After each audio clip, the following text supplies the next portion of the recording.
मौसमियाती तब्दीलियों ने दुनिया का मौसम भी खतरनाक कर दिया है। इस वक्त दुनिया बदल रही है। मैं आपको बताऊं कि लंदन में हाईएस्ट एवर टेम्परेचर रिकॉर्ड किया गया 42 डिग्री सेंटीग्रेड। फ्रांस में भी हाईएस्ट एवर डे रिकॉर्ड किया गया। पोर्चुगल में 47 डिग्री रिकॉर्ड किया गया। 47,000 एकड़ जमीन जल गई है, जंगलात में आग लग गई है गर्मी की शिद्दत की वजह से। और इस सूरत हाल की वजह से हमारी जो मौसम है, हमारा जो क्लाइमेट चेंज है, वो मजीद शिद्दत इख्तियार कर गया है। हम जानते हैं, हम जब फार्मर्स से बात करते हैं तो वो कहते हैं कि हम बिजाई आगे बढ़ा दी हमने 1 महीना, क्योंकि पिछले महीने गर्मी ज्यादा पड़ गई थी। जो मौसमियाती साइकिल होती है, जो हर 4-5 साल के बाद चेंज होती है, उसमें काफी शिद्दत आ गई है। कुछ लोग तो ये भी कहते हैं कि आने वाले 10 सालों के बाद शायद कराची में बर्फबारी भी पड़ जाए। मौसम इस तरह तब्दील हो रहा है और यकीनन ये वो कंसर्निंग चीजें हैं। अगर हमने अभी एक्शन नहीं लिया तो मुश्किल पड़ जाएगी। हामिद मरवत हमारे साथ मौजूद हैं, WWF वर्ल्ड वन से आपका ताल्लुक है, आपसे हमें सिचुएशन डिस्कस करेंगे। हामिद साहब, thank you so very much. और वर्दा के बाद बड़ा इंपॉर्टेंट सवाल है आपसे पूछने के लिए। नहीं, बस इंपॉर्टेंट सवाल से ज़्यादा इंपॉर्टेंट सवाल तला और क्या हो सकता है कि इस वक्त सूरत हाल चल रही है, मौसमियाती तब्दीलियाँ हम देख रहे हैं, कैसे इस पर काबू पाया जा सके, क्योंकि जिस तरह से दर्जा हरारत बढ़ता चला जा रहा है, कैसे कंट्रोल करें इस पर? Thank you very much. और मौसमियाती तब्दीली, जिस तरह आपने बताया कि ये एक ग्लोबल इशू है और इसके असरात खसूसन गरीब ममालिक पर बहुत ज़्यादा पड़ रहे हैं, जिसमें पाकिस्तान भी टॉप 10 मोस्ट अफेक्टेड कंट्रीज में शामिल है।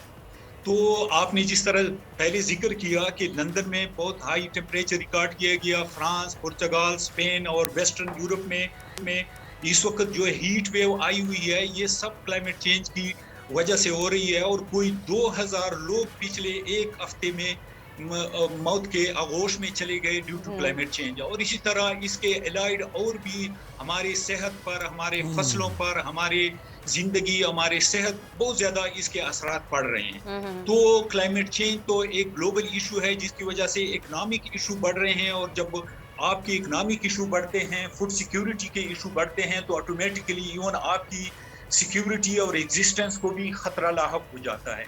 क्लाइमेट चेंज को कम करने के लिए सबसे ज्यादा जरूरी है कि हम इसके लिए मिटिगेशन और खसूसन एडाप्टेशन प्लान्स बनाएं। क्योंकि बात यह है कि हमने इंसानी एक्टिविटीज की वजह से जो हमने फिजा में, खिला में जो डेंजरस गैसेस रिलीज किए और जिनकी वजह से सूरज की तपश जो जमीन पे आकर वापस नहीं जा सकती और जमीन का दर्जा हरारत बढ़ रहा है, ग्लोबल वार्मिंग हो रही है, जिसकी वजह से फिर क्लाइमेट चेंज भी चेंज हो रही है।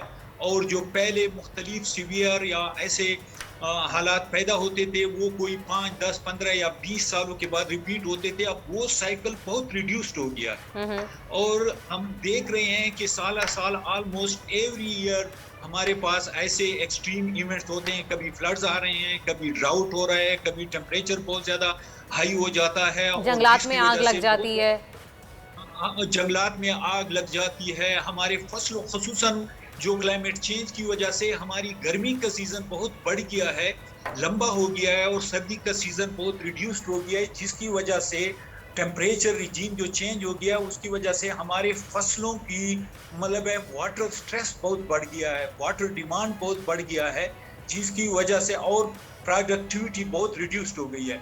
मैं जस्ट एक छोटा सा एग्जांपल दूं कि इस साल मार्च में एक हफ्ता हीट वेव पाकिस्तान में आया, जिसकी वजह से हमारा 3 मिलियन टन गंदम की प्रोडक्शन रिड्यूस्ड हो गई। तो आप देखें कि एक हफ्ता की हीट वेव की वजह से 3 मिलियन टन गंदम हमारा कम पैदा हुआ, जिसकी वजह से अब हमें इंपोर्ट करना पड़ेगा। वरना बात यह है कि दिसंबर जनवरी में हमारे पास शदीद किल्लत होगी गंदम और आटे की। तो इसी तरह और क्राफ्ट पे, हमारे फ्रूट्स पर, एनिमल हेल्थ पे, तो इसके लिए सबसे ज़्यादा एडॉप्टेशन प्लान की ज़रूरत है। और हमने जो मुख्तलिफ इंटरनेशनल मुआहदे किए हैं दुनिया के ममालिक, न सिर्फ पाकिस्तान ने, बल्कि जो इंटरनेशनल एनवायरमेंटल एग्रीमेंट्स है, क्लाइमेट एग्रीमेंट्स है, उनको ट्रू सेंस में हमें फॉलो करना पड़ेगा। ट्रू सेंस में फॉलो करना पड़ेगा। बहुत बहुत शुक्रिया। हामिद मरवत साहब हमारे साथ मौजूद एफ से, वर्ल्ड वाइल्ड लाइफ फंड से, और उन्होंने वाज़ेह कर दिया कि वाटर स्ट्रेस है, वाटर डिमांड बढ़ रही है, हीट वेव आ रही है। लेकिन ऑफ कोर्स इसके लिए स्टेप्स हमें लेने हैं। अपना कार्बन फुटप्रिंट कम करना होगा, हमें तेल से, कोयले से, गैस से बिजली बनाना बंद करनी होगी, हमें ऑल्टरनेट एनर्जी पे जाना होगा और यकीनन सोलर, हाइड्रो बहुत इंपॉर्टेंट है अडॉप्ट करना है। इस वक्त हमने नहीं किए तो एक तो बिजली के बिल भी महंगे हो रहे हैं, डॉलर महंगा हो रहा है, बिजली नहीं आएगी, गर्मी बहुत ज्यादा है, तो इसीलिए बहुत वक्त की इस वक्त अशद जरूरत है कि हम देखें कि हम किस तरीके से अपने माहौल को बेहतर बना सकते हैं, पानी का ज़िया कम कर सकते हैं, हरियाली बढ़ा सकते हैं और अपने माहौल को बेहतर बना सकते हैं।